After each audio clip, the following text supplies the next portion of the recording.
Hi YouTube! My name is Lena The Plug and this is my first ever YouTube video on my own channel. A little bit about me. I'm 25, I'm from LA, and in LA I'm specifically from a place called Glendale. It is a predominantly Armenian community. So I feel like in a way I grew up in Armenia a little bit, which to you probably doesn't mean much, but to me it means a conservative, Christian influenced culture with very traditional gender norms and expectations. So what does that mean for me? My parents expected me to grow up as a proper lady, pursue a good job, meaning become a dentist, a doctor, a psychologist, and also to pursue a good man. You know, every parent wants their daughter or their son to find a proper or good spouse or whatever. As far as the discussion of dating went in my household, it was a really inappropriate thing to discuss. You didn't really talk about sex, you really didn't talk about dating. I remember being a kid and watching Boy Meets World and like always worrying that my dad or my mom was gonna walk in when Topanga and Corey kissed because they had a freaking kiss in like every episode, and like that would be enough to get me in trouble. That would be too much sexuality. It didn't really matter that much, I guess, because it's not like in high school there were a ton of boys chasing me. I was really unattractive, and I'm not embarrassed to say it. I was overweight, I was not cute, had braces for a portion of high school, and I also had a really big nose. So shout out to rhinoplastic surgery for figuring out my face, but it's kind of normal in the Armenian culture. It's like a rite of passage, you know. In certain cultures, they have quinceañeras, they have bar mitzvahs, or whatever it is, bat mitzvahs, bar mitzvahs. In Armenian culture, it's very normal to turn of age to be allowed to get surgery and to get your nose done. You know, by the time I was like a junior or senior, I was a little bit cuter, and I talked to boys here and there, but I wasn't like heavy in the dating scene. No one was really trying to get at me. People who were dating in high school, especially Armenian people who were dating in high school, they either weren't having sex, or if they were having sex, they were not talking about it. I was having sex and I wasn't really embarrassed to talk about it. I should also note that I was like a really good student. I was totally a nerd. I was most spirited. I was in student government. And even though I wasn't like the coolest girl, I still had friends and was friends with people. So I graduate and I go to college in Santa Cruz, which if you know anything about Santa Cruz, you would know that it has a Berkeley type, like hippy dippy left reputation. So I get to college, I become best friends with this girl. She and I are like inseparable, super cool with each other. Slowly but surely, our relationship just gets so close that we cross the boundaries of friendship and we end up becoming a couple.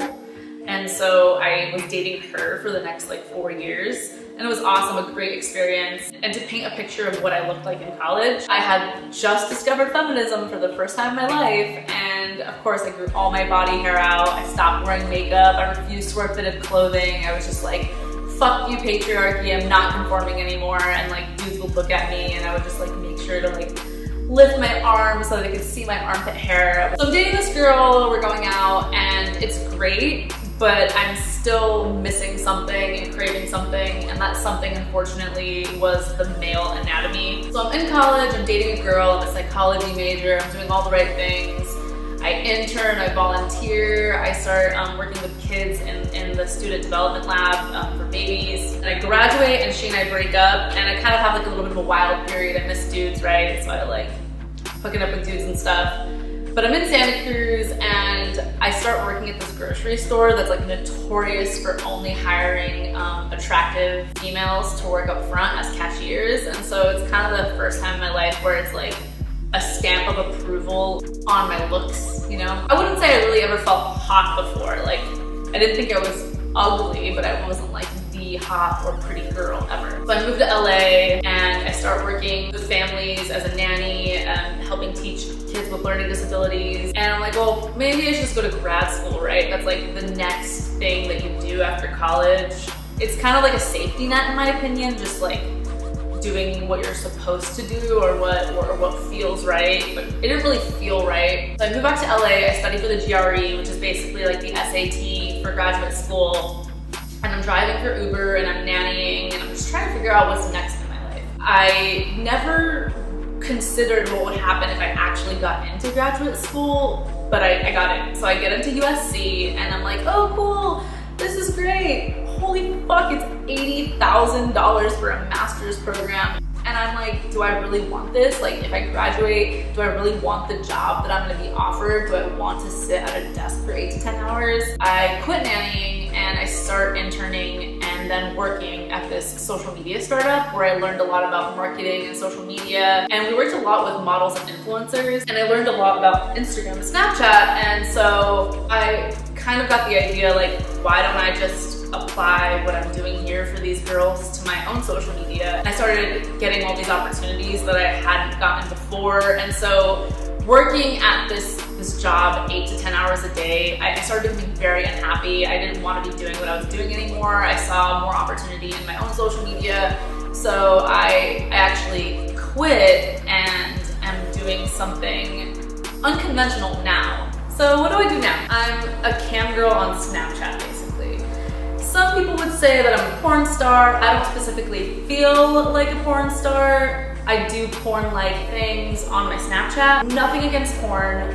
I have good friends who do porn and they're fucking awesome at it. I personally don't want to do it because I don't need to, and just because like it's something that I still don't feel comfortable doing. I don't know if you could tell, but just filming this video, I'm a little bit shy. So just like having sex in a room full of people and having it to be perfect and to really like put off this sort of sexual emotion, I really don't think I can do that. I don't want to do that. So this Snapchat thing is for me. What do I do when I'm not Snapchatting? I'm kind of a dork. I really like listening to podcasts and like reading books and writing and going to poetry readings and listening to spoken word.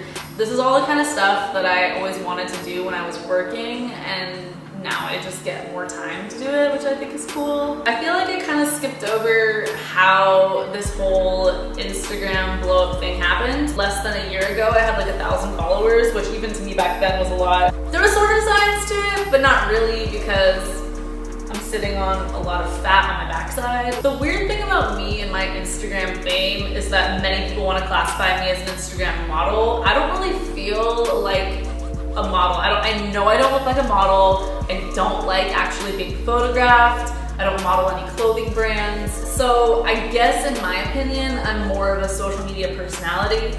But I feel like on Instagram and Snapchat, there's only so much personality that you can display. So I wanted to start my YouTube channel and do some daily vlogs, do some stories. I don't know if any of you are familiar with my friend Emily, but she and I live together and we have a lot of fun, and I just feel like this is a great place for us to show what we're doing. I'm really excited. I think that my future videos will hopefully show a little bit more of my personality and less of my shyness, because I'm feeling a little bit shy right now. I don't know if you guys can tell. Oh, I also want to give a big shout out to all of my subscribers who've been waiting for this video. Shout out to Rope Gang, because I know you guys are mostly Rope Gang. Like, subscribe, comment, tell me what you want to see on my channel. So I know that at the end of every YouTube video, people say like, comment, subscribe. If you like this video, you should like the video. If you want to hear more about my hoe life, my Snapchat, just adventures of Emily and I, if you're really just interested in seeing booty, you should subscribe to my channel. Let me know in the comments like what you guys want to hear me talk about, what you want to see me do. If there's anything that I glossed over too quickly in my storytelling about myself. I guess for the sake of thumbnails, I will turn around. Aren't these panties awesome? It's not a promo, but they're called pixel panties, and they look like video game panties of some sort. But anyways, like, comment, subscribe. I hope you liked my first video, and I'm sorry for being semi-shy and for taking forever to put this out. But yeah, bye vlog, love you.